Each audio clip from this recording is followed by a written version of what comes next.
എല്ലാവർക്കും സലു കിച്ചണിലേക്ക് സ്വാഗതം. ഇപ്പം ഞാൻ 2 ദിവസമായി നാരങ്ങ വാങ്ങിച്ചു വെച്ചിട്ട് അപ്പോൾ അടുക്കളയിലേക്ക് നേരെ വന്നപ്പോൾ കണ്ടത് ഈ നാരങ്ങ ഇരിക്കുന്നതാണ്. ഇനി ഇതിങ്ങനെ വെച്ചിരുന്ന് കഴിഞ്ഞാൽ ചീത്തയായിപ്പോവും. അപ്പം ഞാൻ ഈ നാരങ്ങ വെള്ളം തിളയ്ക്കാറായപ്പോഴേക്കാണ് ആ വെള്ളത്തിലേക്ക് ഇട്ടത്. ഒരു 2-3 മിനിറ്റ് മാത്രം ഇട്ടാൽ മതി, കാരണം ഈ നാരങ്ങ പൊട്ടിപ്പോരുത് കേട്ടോ. അപ്പം അതുകൊണ്ട് നമ്മൾ ഈ തിളയ്ക്കാറാവുമ്പോൾ ഇടുന്നു. അത് കഴിഞ്ഞിട്ടൊരു 3 മിനിറ്റ് കഴിയുമ്പോഴേക്ക് ഇതുപോലെ ഈ നാരങ്ങ നമുക്ക് മാറ്റാം. അപ്പം അല്ലെങ്കിൽ എന്ന് വെച്ചാൽ തോല് വളരെ സോഫ്റ്റായിട്ട് ഇത് പൊട്ടിപ്പോയി കഴിഞ്ഞാൽ അത്ര അങ്ങോട്ട് ശരിയാവത്തില്ല കേട്ടോ. അപ്പം ഞാൻ നാരങ്ങ ഇത് വെള്ളത്തിൽ നിന്ന് മാറ്റിയിട്ടുണ്ട്. ഇനി എങ്ങനെയാണെന്ന് വെച്ചാൽ നാരങ്ങ ഒന്ന് തണുത്ത ശേഷം നമുക്കൊന്ന് തുടച്ചെടുക്കണം. അപ്പം അതിന് മുൻപ് തന്നെ നമ്മൾ ശ്രദ്ധിക്കേണ്ട കാര്യം, നമ്മൾ എടുക്കുന്ന ബൗള് നല്ലതുപോലെ തുടച്ചെടുക്കണം. അതുപോലെ തന്നെ ഈ നാരങ്ങ ഒട്ടും വെള്ളത്തിൻ്റെ അംശം വരാൻ പാടില്ല. അപ്പം അതുകൊണ്ടാണ് നമ്മൾ നല്ല രീതിക്കൊക്കെ അച്ചാർ ഉണ്ടാക്കി കഴിഞ്ഞാൽ പെട്ടെന്നൊന്നും കേടാവത്തൊന്നുമില്ല, കാരണം നമ്മൾ ഇതിൽ വേറെ കെമിക്കലായിട്ടൊന്നും ചേർക്കുന്നില്ലല്ലോ. അപ്പോൾ ഈ നാരങ്ങ എല്ലാം നമ്മൾ തുടച്ചെടുക്കുകയാണ്. എല്ലാം ഞാനിവിടെ തുടച്ചെടുത്ത് വെച്ചിട്ടുണ്ട്. അപ്പം ഇനി ചെയ്യേണ്ട അടുത്ത സ്റ്റെപ്പ് എന്താണെന്ന് ഞാൻ പറയാം. അപ്പം ഞാൻ ഈ നാരങ്ങ നമുക്കിനി ഒന്ന് കട്ട് ചെയ്തെടുക്കണം. അപ്പോൾ കട്ട് ചെയ്ത് നമ്മൾ വെക്കുന്ന ആ ഒരു പാത്രവും ഒട്ടും വെള്ളമയം വരാനായിട്ട് പാടില്ല കേട്ടോ. ഇങ്ങനെയൊക്കെയുള്ള കാര്യങ്ങൾ, ഒരുപാട് കാര്യങ്ങൾ നമ്മൾ അച്ചാറിടുമ്പോൾ ശ്രദ്ധിച്ചു കഴിഞ്ഞാൽ അതിൽ പൂപ്പൽ വരെ അല്ലെങ്കിൽ ചീത്തായി പോകുകയോ ഒന്നും ചെയ്യത്തില്ല. നല്ല അച്ചാർ നമുക്ക് ഉണ്ടാക്കിയെടുക്കാനായിട്ട് പോകും. അപ്പോൾ ഈ നാരങ്ങ നമുക്ക് ഇപ്പം ആവിയേറ്റി എടുത്തത് കൊണ്ട് തന്നെ അതിൽ നിന്ന് നല്ല ചാറ് വരും കേട്ടോ. അതൊന്നും കാര്യമാക്കണ്ട. നമുക്ക് ഏത് സൈസാണോ വേണ്ടത് ആ രീതിയിൽ നമ്മളൊന്ന് കട്ട് ചെയ്തെടുക്കണം. അപ്പം ഞാൻ ഈ ഒരു സൈസിലാണ് കട്ട് ചെയ്തെടുക്കുന്നത്. ഇത് വേണമെങ്കിൽ ഒന്നും കൂടി അതിനെ ഒന്ന് ചെറുതാക്കാം കേട്ടോ. ഇതിപ്പോൾ 4 പീസല്ലേ, 4 പീസ് എന്നുള്ളത് ഒരു 8 പീസാകാം. കുറുകയും കൂടി കട്ട് ചെയ്തിട്ട് അതിനെ ഒരു 8 പീസാക്കി വേണമെങ്കിൽ കട്ട് ചെയ്യാം. അതൊക്കെ നമ്മളുടെ ഇഷ്ടത്തിനനുസരിച്ച് എടുത്താൽ മതി. ഇപ്പം നാരങ്ങയുടെ നീരാണ് ഇത്, അത് കളയാനൊന്നും വേണ്ട. അതൊരു ബൗളിലേക്ക് ഇട്ട ശേഷം നമുക്കിതിലേക്ക് പാകത്തിനുള്ള ഉപ്പിട്ട് കൊടുക്കാം. എപ്പോഴും ഞാൻ പൊതുവെ അച്ചാറിടുമ്പോഴായാലും ഒരുപാട് ഉപ്പൊന്നും അങ്ങനെ ഇടത്തില്ല. അത്യാവശ്യത്തിന് വേണ്ടി മാത്രമേ ഇടത്തുള്ളൂ. നമ്മുടെ വീട്ടിലുള്ളവർ ഉപയോഗിക്കുന്നതല്ലേ. അപ്പോൾ ഉപ്പ് ചേർത്ത ശേഷം നന്നായിട്ടൊന്ന് ഇളക്കി കൊടുക്കണം. ഇളക്കി കൊടുത്തിട്ട് ഇനി ഇപ്പോഴൊന്നും നമ്മളിത് തൊടേണ്ട ആവശ്യമില്ല. കുറച്ച് സമയം, ഒരു 7-8 മണിക്കൂറെങ്കിലും നമ്മളിത് റെസ്റ്റ് ചെയ്യാൻ, അതായത് ഉപ്പൊക്കെ പിടിക്കാനായിട്ട് നമുക്കത് മാറ്റി വെക്കാമേ. ഇന്നിപ്പോൾ അത് കഴിഞ്ഞപ്പോൾ തന്നെ ഞാൻ വിചാരിച്ച് നേരത്തെ ഫുഡെല്ലാം ഉണ്ടാക്കി വെക്കാം, കാരണം ഇന്ന് ഒരുപാട് പണികളുണ്ട് കേട്ടോ.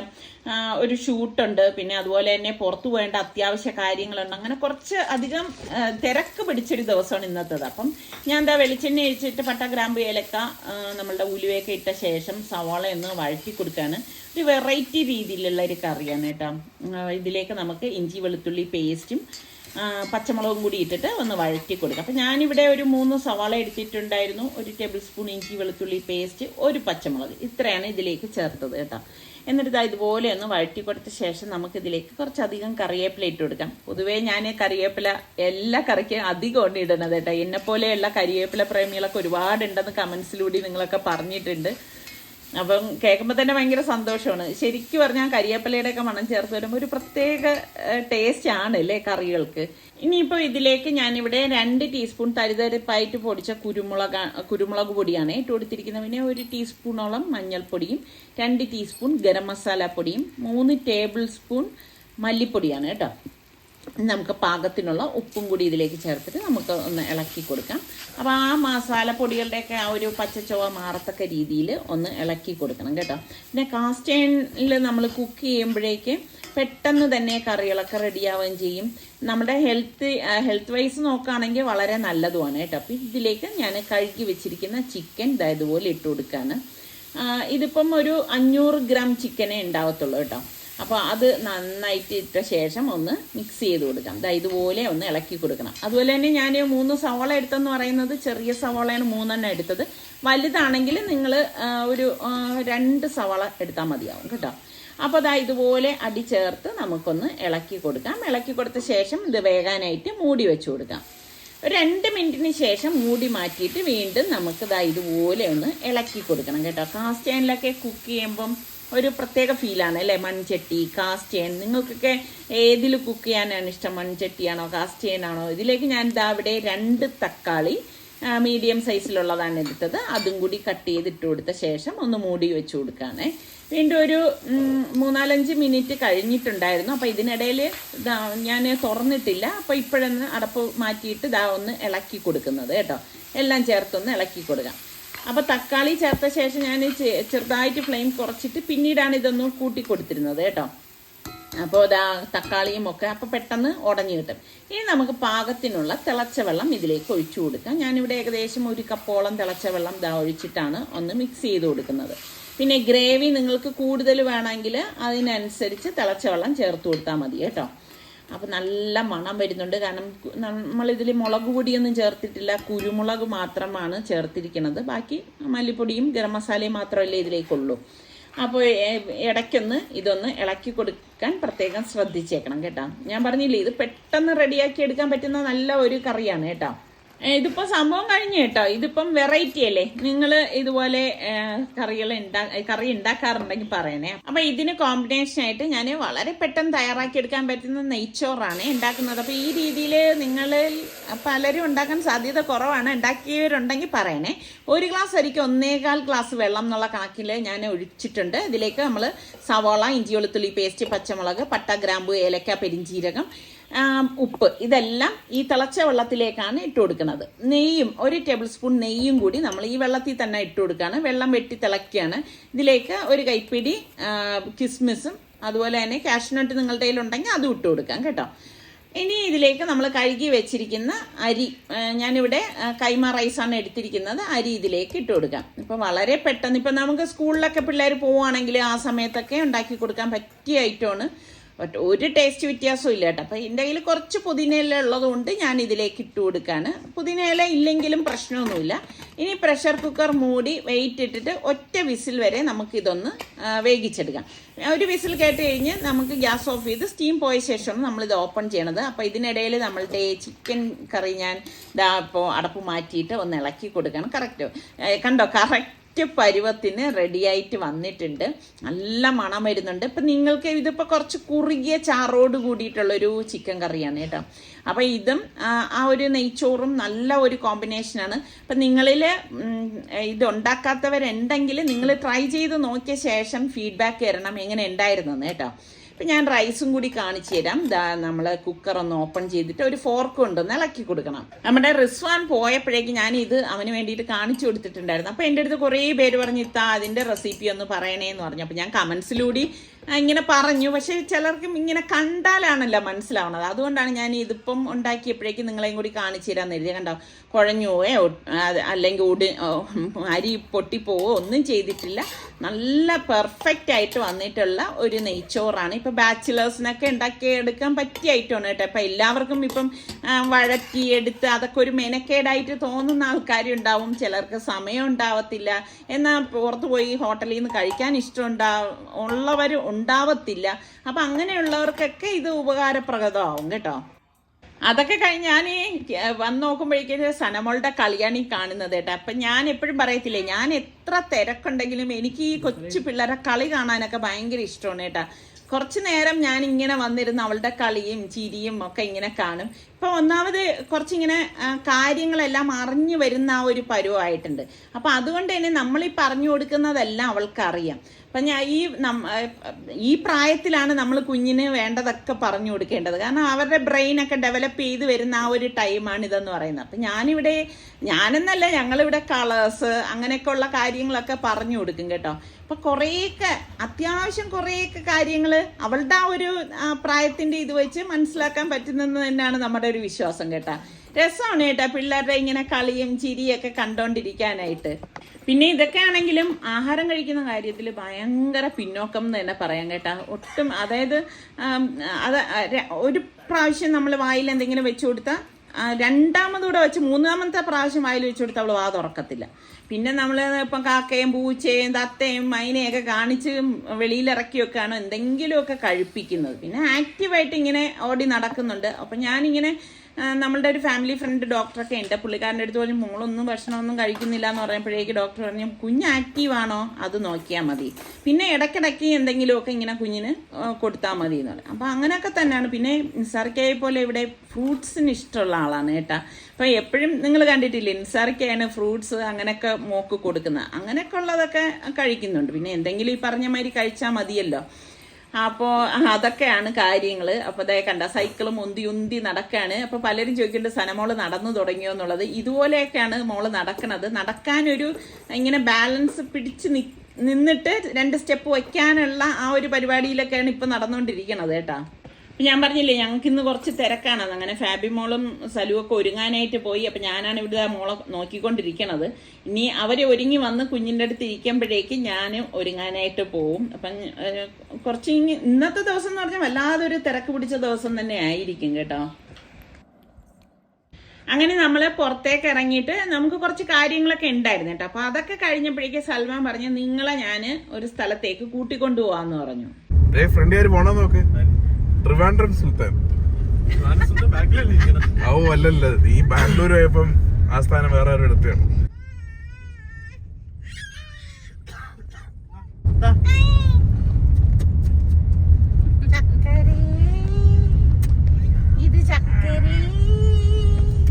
അപ്പൊ ഞങ്ങള് ചോദിക്കുന്നുണ്ട് എങ്ങോട്ടാടേ നമ്മളെ കൊണ്ടുപോകുന്നതെന്ന്. അപ്പൊ അതും വെയിറ്റ് ചെയ്യേ, ഞാൻ പറയാം. ഇപ്പൊ ഈ സലൂൻ ഇങ്ങനെ ഒരു സ്വഭാവമാണ് കേട്ടാ. എങ്ങോട്ടാണ് പോണതെന്ന് നമ്മളുടെ ആരടുത്തും പറയില്ല. ഞാൻ ഫാബി മോളുടെ അടുത്ത് ചോദിക്കണ്ടേ നിനക്കറിയാവോന്ന് ചോദിച്ചപ്പോ അവൾക്കും അറിയത്തില്ല. അങ്ങനെ ഇപ്പം തൃപ്പരപ്പിലേക്കാണ് വന്നിരിക്കുന്നത് കേട്ടോ. അപ്പൊ ഞാൻ പറയുന്നുണ്ട് സലു ഇതൊക്കെ നീ വീട്ടിൽ വെച്ചേ പറഞ്ഞിരുന്നുവെങ്കിൽ നമ്മൾ അതിന് പ്രിപ്പയർ ചെയ്ത് വരത്തില്ലേ. അവനാണെങ്കിൽ ഇങ്ങനെയാണ് കേട്ടോ. ഞാൻ എപ്പോഴും പറയത്തില്ലേ ഇതൊക്കെ ഇതിലെന്തോ ഭയങ്കര സർപ്രൈസ് കാണിക്കുന്നതിൽ ആനന്ദം കണ്ടെത്തുന്ന ആളാണ്. എനിക്കാണെങ്കിൽ അങ്ങനെയൊന്നും ഇഷ്ടമല്ല കേട്ടോ. നമ്മളിത് പ്രിപ്പയർ ചെയ്ത് വന്നിരുന്നുവെങ്കിൽ നമുക്കിവിടെ വന്ന് വെള്ളത്തിലൊക്കെ ഇറങ്ങാമായിരുന്നില്ല. അപ്പൊ സലു എൻ്റെ അടുത്ത് പറയുന്നത് പിന്നെ ഈ തിരക്കിൽ ഉമ്മ ഇനി വെള്ളത്തിൽ ഇറങ്ങാൻ പോവുകയാണെന്നൊക്കെ പറയുന്നുണ്ട്. എന്നിട്ടോ അവൻ വന്നില്ല കേട്ടോ. അവൻ പറഞ്ഞു നിങ്ങൾ പോയിട്ട് വന്നാൽ മതി, ഞാൻ കാറിൽ ഇരുന്നോളാന്ന് പറഞ്ഞു. അങ്ങനെ ഇപ്പം നമ്മുടെ സുൽത്താനാണ് മോളയും എടുത്തിട്ട് അവിടെ ടിക്കറ്റ് ഉണ്ടല്ലോ, അങ്ങനെ ടിക്കറ്റ് എടുത്ത് ഞങ്ങളിപ്പോൾ ദാ താഴേക്ക് പോവുകയാണ്. നല്ല തിരക്ക് കേട്ടോ ഇവിടെ വന്നപ്പോഴേക്ക്. സത്യം പറഞ്ഞാൽ സലൂന് ഇതൊക്കെ അറിയായിരുന്നെന്ന് തോന്നുന്നു. അതുകൊണ്ടാണല്ലോ അവൻ അവിടുത്തെ തിരക്ക് കണ്ടപ്പോഴേ അവൻ പറയുന്നുണ്ട് നിങ്ങൾ പോയിട്ട് വന്നാൽ മതി, ഞാൻ വരുന്നില്ല എന്ന് പറഞ്ഞു. അപ്പം അവൻ ഈ തിരക്കിൻ്റെ ഇടയിലൊന്നും വന്ന് നിന്ന് മിങ്കിൾ ചെയ്യണമെന്ന് വലിയ ഇഷ്ടമുള്ള ഒരാളൊന്നും അല്ല കേട്ടാ. അപ്പം നമ്മളിങ്ങനെ ഇറങ്ങി വരുമ്പോഴേക്കുണ്ട് നല്ല രസമുണ്ട് കേട്ടോ. ആ വെള്ളം ഇങ്ങനെ വീഴുന്ന കാണുമ്പോൾ തന്നെ നമുക്ക് തോന്നും ഇതിന്റെ മൂട്ടിൽ നിന്നാൽ എന്തായിരിക്കും രസം. ഇവിടെ വന്നിട്ടുള്ള എത്ര പേരുണ്ട് ഈ തൃപ്പരപ്പില്, നല്ല രസമുണ്ട് കേട്ടോ. പക്ഷെ ഈ തിരക്കില് നമുക്കാർക്കും അതിന്റെ ഈ വെള്ളത്തിന്റെ അടിയിലൊന്നും നിൽക്കാൻ പറ്റത്തില്ല, അത് വേറൊരു കാര്യം കേട്ടോ. അങ്ങനെ നമ്മൾ ഈ വന്ന് നിൽക്കുമ്പോൾ തന്നെ ഉണ്ടല്ലോ ആ വെള്ളം താഴേക്ക് വീഴുന്നതിന് മുൻപേ ഇങ്ങനെ ഇങ്ങോട്ടേക്ക് തെറിച്ചു വരുന്നുണ്ടേ. ശരിക്കും അത് നമ്മുടെ ദേഹത്ത് വീഴുമ്പോൾ തന്നെ നല്ല തണുപ്പ് അനുഭവപ്പെടുന്നുണ്ടായിരുന്നു കേട്ടോ. പിന്നെ അവിടെ അധികം നിന്നില്ല. അപ്പൊ നമ്മളിതാ തിരിച്ചു പോവുകയാണ്. കാരണം അവിടെ നല്ല റഷ് കേട്ടോ. ഇപ്പൊ സൽമാൻ പറയുന്ന പോലെ തന്നെ ഇത്ര റഷിന്റെ ഇടയിൽ നിൽക്കാൻ എനിക്കും വലിയ ഒരു താല്പര്യമുള്ള ആളൊന്നുമല്ല. ഷാബി മോളും പറഞ്ഞു വേണ്ട മമ്മിയാ നമുക്ക് തിരിച്ചു പോവാന്ന് പറഞ്ഞു. അങ്ങനെ ഇപ്പം എന്താ നമ്മള് തിരിച്ചു പോകുമ്പോഴേക്കും അവിടെ ഒരു ഷോപ്പിൽ ഇതാ ഇങ്ങനെ കുലുക്ക് സർബത്തൊക്കെ റെഡിയാക്കുകയാണ്. അവിടെ ഭയങ്കര ക്യൂ കേട്ടോ. നമ്മളതൊന്നും വാങ്ങിയൊന്നുമില്ല, അവിടെ നിന്ന് കണ്ടതേ ഉള്ളൂ അവരിങ്ങനെ അടിക്കണത്. എനിക്കിതൊക്കെ കാണാൻ ഭയങ്കര ഇഷ്ടമാണ് കേട്ടോ. പിന്നെ ഇതുപോലെ എല്ലാവരും ഒക്കെ ഒരുമിച്ച് വരുമ്പോഴേക്ക് കാണാനും ഒക്കെ ഭയങ്കര ഒരു സന്തോഷമാണല്ലോ. അപ്പൊ പിന്നെ ഞങ്ങൾ സലൂനെ വിളിച്ചപ്പോൾ പറഞ്ഞു അവൻ ആ പാർക്കിങ്ങിന്റെ അവിടെ തന്നെ വണ്ടിയും കൊണ്ട് നിൽക്കുകയാണെന്ന് പറഞ്ഞു. അങ്ങനെ ഇപ്പൊ പോയി വന്നു എന്നുള്ള മട്ടില് ഞങ്ങൾ പോയതും വന്നതും എല്ലാം ഒറ്റ ട്രിപ്പിൽ അങ്ങ് നടന്നു. അപ്പൊ എന്റെ സലു പറഞ്ഞ് ഇനി നിങ്ങളെ ഞാൻ വേറൊരു സ്ഥലത്തേക്ക് കൊണ്ടുപോകാന്ന് പറഞ്ഞു കേട്ടാ. അപ്പൊ നമ്മൾ ചോദിച്ചു ഇനിയിപ്പൊ അടുത്ത് എവിടെയാണ്, ഈ സ്ഥലം എന്തായാലും നിങ്ങൾക്ക് ഇഷ്ടപ്പെടുന്ന സ്ഥലം തന്നെ ആയിരിക്കും എന്ന് കരുതിയിട്ട് ഇപ്പം നെട്ട ഇല്ലേ, നെട്ട, ആ സ്ഥലത്തേക്കാണ് കേട്ടോ. ഇതൊരു ഭംഗിയാണെന്ന് നോക്കിക്കേ. അപ്പൊ ഞാൻ പറയണ്ടേ വണ്ടി നിർത്ത്, നമുക്ക് അവിടെ നിന്ന് കുറെ ഫോട്ടോസൊക്കെ എടുക്കാന്ന് പറയുമ്പോഴേക്ക് സുൽത്താൻ പറയുന്നുണ്ട് ഉമ്മ എൻ്റെ ഒന്ന് വെള്ളം കണ്ടിട്ടില്ലേ. സുൽത്താൻ ഇങ്ങനെയാണ് കേട്ടോ. സലു ആണെങ്കിൽ പക്ഷെ അങ്ങനെയൊന്നും അല്ല കേട്ടോ. സലു നമ്മൾ പറയും പോലെ അവിടെയൊക്കെ നിർത്തി തരുകയൊക്കെ ചെയ്യും. പക്ഷെ സുലു വണ്ടി ഇരുന്നിട്ട് പറഞ്ഞ് ഉമ്മക്ക് വേറെ പണിയൊന്നുമില്ലല്ലോ, ഉമ്മ ഇതെന്താ വെള്ളം ആദ്യമായിട്ട് കാണുവാണെന്ന് ചോദിച്ചു. അപ്പൊ ഞാനും ഫാബി മോളും പറഞ്ഞ് ഞങ്ങളൊന്ന് ചെന്ന് കണ്ട് ആസ്വദിക്കട്ടെ എന്ന് പറഞ്ഞ് അങ്ങനെ ഇപ്പൊ ഞങ്ങൾ ഇവിടെ വന്നു. ഇവിടെ വന്നപ്പോഴേക്ക് സുലു ഒക്കെ വണ്ടിയിൽ ഇരിക്കുകയാണ് കേട്ടാ. നമ്മള് അത്യാവശ്യം നല്ല വെയിലും ഉണ്ടായിരുന്നു കേട്ടോ. അപ്പൊ അതുകൊണ്ട് തന്നെ നല്ല ചൂടുവാണേ. പക്ഷെ ഈ സ്ഥലം ഇങ്ങനെ കണ്ടിട്ടും മതി വരുന്നില്ല കേട്ടോ. എന്തൊരു ഭംഗിയാണെന്നറിയാവോ. അപ്പോഴേക്ക് സലു വന്നു കേട്ടോ. ഞാൻ പറഞ്ഞില്ലേ സലു അങ്ങനൊന്നും അല്ല, മോളെയും കൊണ്ടുവന്ന് അവളെയും ഇതൊക്കെ ഒന്ന് കാണിച്ചു കൊടുക്കുകയാണ് ചെയ്യുന്നത്. അപ്പൊ ഞങ്ങളിവിടെ കാറ് പാർക്ക് ചെയ്ത് ഞങ്ങൾ ഇറങ്ങിയപ്പോഴേക്ക് തന്നെ 3-4 കാറൊക്കെ അപ്പുറത്തൊക്കെ നിർത്തിയിട്ട് അവരും ഇതുപോലെ വന്ന് നിന്ന് ആസ്വദിക്കുകയും ഫോട്ടോസ് എടുക്കുകയും ഒക്കെ ചെയ്യുന്നുണ്ടായിരുന്നു കേട്ടാ. അപ്പം നമ്മളിവിടെ നിന്ന് ഈ പറഞ്ഞ മാതിരി കുറച്ച് ഫോട്ടോസൊക്കെ എടുത്ത് ഇതൊക്കെ നല്ല രസമല്ലേ. ഇപ്പോഴല്ലാന്നേ, ഇനി കുറേ കാലം കഴിഞ്ഞ് നമ്മൾ ഈ എടുത്ത ഫോട്ടോസൊക്കെ എടുത്ത് നോക്കുമ്പോഴാണ് നല്ല രസം തോന്നുന്നത്. സുലു വന്നൊന്നുമില്ല കേട്ടാ, ഞങ്ങൾ മാത്രമേ ഉള്ളൂ കേട്ടോ ഇവിടെ. അപ്പൊ ഇങ്ങനെ ഇവിടെ നിന്ന് ആസ്വദിച്ചിട്ട് ഞാൻ ഇങ്ങനെ തിരിഞ്ഞപ്പോഴേക്ക് ഞാൻ കണ്ടു കേട്ടാ ഓപ്പോസിറ്റ്, അതായത് റോഡിന്റെ ഓപ്പോസിറ്റ് ആയിട്ട് ഒരു ഷോപ്പ്. അപ്പൊ ഞാൻ പറഞ്ഞു ഇതേ അവിടെ ഒരു കട കാണുന്നുണ്ടായോ, അവിടെ ഉപ്പിലിട്ട നെല്ലിക്കയൊക്കെ ഇരിക്കുന്നത് ഞാൻ കാണുന്നുണ്ടല്ലോ എന്ന് പറഞ്ഞു. എന്നാൽ നമ്മുടെ വണ്ടി നിർത്തിയതിന്റെ സൈഡിലായിരുന്നു കേട്ടോ. അപ്പൊ ഞാൻ ഇത് ശ്രദ്ധിക്കുന്നില്ല, കാരണം ആ പ്രകൃതിയെ ആസ്വദിക്കാനുള്ള ഇതിൽ വന്നതാണ്. അപ്പൊ ഉപ്പിലിട്ട നെല്ലിക്ക. അപ്പൊ സലു പറയുന്നുണ്ട് ഉമ്മാക്ക് ഇതൊക്കെ വീട്ടിൽ ഉപ്പിലിട്ട് കഴിച്ചത് പോരാഞ്ഞിട്ടാണ് ഇതെന്ന്. പക്ഷെ ഇതൊക്കെ ഒരു രസം തന്നെയല്ലേ, ഇതുപോലെ ആസ്വദിക്കുന്ന എത്ര പേരുണ്ടെന്ന് പറയും കേട്ടാ. അപ്പം അടിപൊളി ടേസ്റ്റ് ആയിരുന്നു കേട്ടാ. ഇങ്ങനെയൊക്കെ വരുമ്പം അതൊക്കെ ഭയങ്കര ഒരു എന്ത് പറയാൻ, എനിക്ക് ഭയങ്കര ഇഷ്ടമാണ് കേട്ടോ. അപ്പം നോക്കുമ്പോൾ പൈനാപ്പിൾ ഉണ്ടായിരുന്നു. അപ്പം ഞാൻ സുലുവിൻ്റെ അടുത്ത് ചോദിക്കുന്നുണ്ട് നിനക്ക് എടുക്കട്ടെ എന്ന് ചോദിച്ചപ്പം അവൻ പറഞ്ഞു എനിക്കിതൊന്നും വേണ്ട, ഉമ്മാക്ക് വേണ്ടതുമ്പോൾ വാങ്ങിച്ച് കഴിച്ചാൽ മതി. ഈ പിള്ളേരൊക്കെ ഇങ്ങനെയാണ് കേട്ടാ. പക്ഷെ ഞാൻ അങ്ങനൊന്നും അല്ല കേട്ടാ, ഞാനും ഫാബിയോളും ഒക്കെ ഒരുപോലെയാണ്. അടിപൊളി വെള്ളം വന്നത് സനേ ബേബിട്ട തേന്.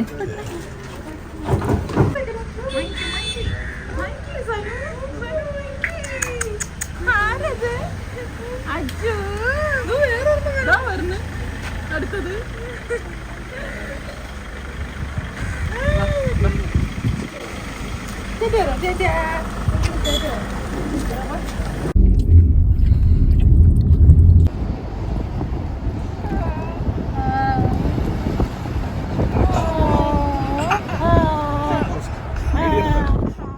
എന്തായാലും സനമോള് ഇതൊക്കെ കണ്ട് ആസ്വദിച്ചു കേട്ടോ. അപ്പൊ എനിക്ക് തോന്നുന്നുണ്ടായിരുന്നേ സനമോൾ എന്നെ പോലെ പ്രകൃതിയൊക്കെ ഇഷ്ടപ്പെടുന്ന ഒരു മോളാണെന്ന് തോന്നുന്നു. കാരണം നമുക്ക് അതിന്റെ റിയാക്ഷനൊക്കെ കാണുമ്പോൾ അറിയാല്ല. അങ്ങനെ ഇപ്പൊ എന്താ നമ്മള് വീട്ടിലെത്തി. ശരിക്കും നമ്മൾ ഇത്ര ദൂരമൊക്കെ പോയിട്ട് വരുമ്പോഴേക്ക് അങ്ങ് ടയേർഡാവും.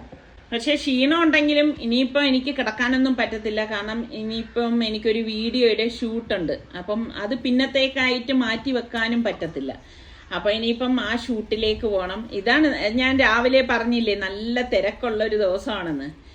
അപ്പോൾ അങ്ങനെ അവളെ എടുത്തിട്ട് പോവാണ്. പിന്നെ ഞാൻ നേരെ കിച്ചണിലേക്ക് വന്നു. രാവിലെ നമ്മൾ നാരങ്ങ വെച്ചതറിയല്ലോ, അപ്പൊ അത് റെഡിയാക്കണമല്ലോ. അപ്പൊ നല്ലെണ്ണ ഒഴിച്ചു, അതിലേക്ക് കടുകിട്ട് പൊട്ടിച്ച ശേഷം വെളുത്തുള്ളിയും ഇഞ്ചിയും കറിവേപ്പിലയും അത് എത്രയാണോ നമുക്ക് വേണ്ടത് അതിനനുസരിച്ച് എടുത്താൽ മതി. എന്നിട്ട് നമുക്ക് ഇതുപോലെ ഒന്ന് വഴറ്റി കൊടുക്കാം കേട്ടോ. ഇതുപോലെ ഒന്ന് വഴറ്റിയെടുക്കണം. ഒരുപാട് അങ്ങ് ഇങ്ങനെ ഡാർക്ക് ആവത്തക്ക രീതിയിൽ വഴറ്റിയെടുക്കേണ്ട ആവശ്യമില്ല. അതിന്റെ വെള്ളത്തിന്റെ അംശം മാറി കിട്ടിയാൽ മതി. എന്നിട്ട് നമുക്ക് ഇതിലേക്ക് 1.5 ടേബിൾ സ്പൂൺ ക്രഷ്ഡ് ചില്ലിയില്ലേ അതും, അതുപോലെ തന്നെ 2 ടേബിൾ സ്പൂണ് കാശ്മീരി ചില്ലിയും, പാകത്തിനുള്ള മഞ്ഞപ്പൊടി, കായപ്പൊടി, വറുത്തു പൊടിച്ച ഉലുവാപ്പൊടി, ഇത്രയാണ് നമ്മൾ ഇതിലേക്ക് ചേർത്ത് കൊടുക്കുന്നത്. എന്നിട്ട് നമുക്ക് ഉപ്പും കൂടി ഇട്ടിട്ട് ഒന്ന് മിക്സ് ചെയ്ത് കൊടുക്കാം. അപ്പൊ ഈ പൊടികളെല്ലാം നമ്മൾ എടുക്കണ നാരങ്ങയുടെ കണക്കിനനുസരിച്ച് ചേർത്ത് കൊടുത്താൽ മതി കേട്ടോ. അപ്പൊ ഇതുപോലെ ഒന്ന് എടുക്കണം. ഞാൻ പിന്നെ ഒരുപാട് പൊടികളൊന്നും ഇതിലേക്ക് ചേർക്കില്ല. എന്നിട്ട് കുറച്ച് വിനാഗിരി ഇതിലേക്ക് ഒഴിച്ചിട്ട് നന്നായിട്ട് ഒന്ന് ഇളക്കി കൊടുക്കാം. ഇതുപോലെ ഇളക്കിയെടുക്കണം. ഇപ്പൊ ഞാൻ കുറച്ച് അധികമായി നാരങ്ങ അച്ചാറൊക്കെ ഉണ്ടാക്കിയിട്ട് കേട്ടോ. എന്നിട്ട് നമ്മൾ രാവിലെ ഇട്ട് വെച്ച നാരങ്ങ ഉണ്ടല്ലോ അത് ആ ചാറോടുകൂടി തന്നെ ഇതിലേക്ക് ഒഴിച്ചിട്ട് എല്ലാം ചേർത്തൊന്ന് മിക്സ് ചെയ്ത് കൊടുക്കും. ശരിക്കും നാരങ്ങ അച്ചാറിന് ടേസ്റ്റ് കിട്ടണമെങ്കിൽ നമ്മൾ ഇതുപോലെ അച്ചാർ ഇട്ട് ഒരു 3-4 ദിവസം കഴിയുമ്പോഴേ അതിന് ശരിക്ക് ഒരു ടേസ്റ്റ് വന്നു തുടങ്ങത്തുള്ളൂ. ഇട്ട ഉടൻ നമുക്ക് ആ ടേസ്റ്റ് കിട്ടത്തില്ല കേട്ടോ. സത്യം പറഞ്ഞാൽ ഇങ്ങനെ കാണുമ്പോൾ തന്നെ എൻ്റെ വായിൽ വെള്ളം ഊറുന്നുണ്ട് കേട്ടോ. അപ്പം നിങ്ങളിൽ എത്ര പേർക്ക് ഇത് കണ്ടിട്ട് വായിൽ വെള്ളം വരുന്നു എന്നൊന്ന് പറയണേ. അതിലെ കഞ്ഞിയുടെ കൂടെ കഴിക്കാനാണ് നാരങ്ങ അച്ചാർ നല്ലത് അല്ലേ? നാരങ്ങ അച്ചാർ ഇഷ്ടമുള്ള എത്ര പേരുണ്ട്? പിന്നെ നിങ്ങൾ ഇതുപോലെ തന്നെയാണ് അച്ചാർ ഇടുന്നത്? അതൊക്കെ ഒന്ന് പറയുക കേട്ടാ. നിങ്ങളുടെ കാര്യങ്ങളും എനിക്ക് അറിയാൻ പറ്റുമല്ലോ. നിങ്ങൾ കമൻസിലൂടെ പലരും ഇതുപോലെയുള്ള കാര്യങ്ങൾ പറയുമ്പോൾ എനിക്ക് ശരിക്കും ഭയങ്കര സന്തോഷമാണ് കേട്ടോ. നന്നായിട്ടൊന്ന് തണുത്ത ശേഷം ഞാൻ കണ്ടെയ്നറിലാക്കി അടച്ചു മാറ്റി വെക്കുകയാണ് ചെയ്യണത്. ഇന്നത്തെ എല്ലാ റെസിപ്പികളും നിങ്ങൾക്ക് എല്ലാവർക്കും ഇഷ്ടമായെന്ന് വിശ്വസിക്കുന്നു. ഇഷ്ടപ്പെട്ടാൽ ലൈക്ക് ചെയ്യാനും കമൻറ്റ് ചെയ്യാനും മറന്നു വരുത്. പുതിയ റെസിപ്പിയുമായി വരുന്നത് വരെ എല്ലാവർക്കും ബൈ.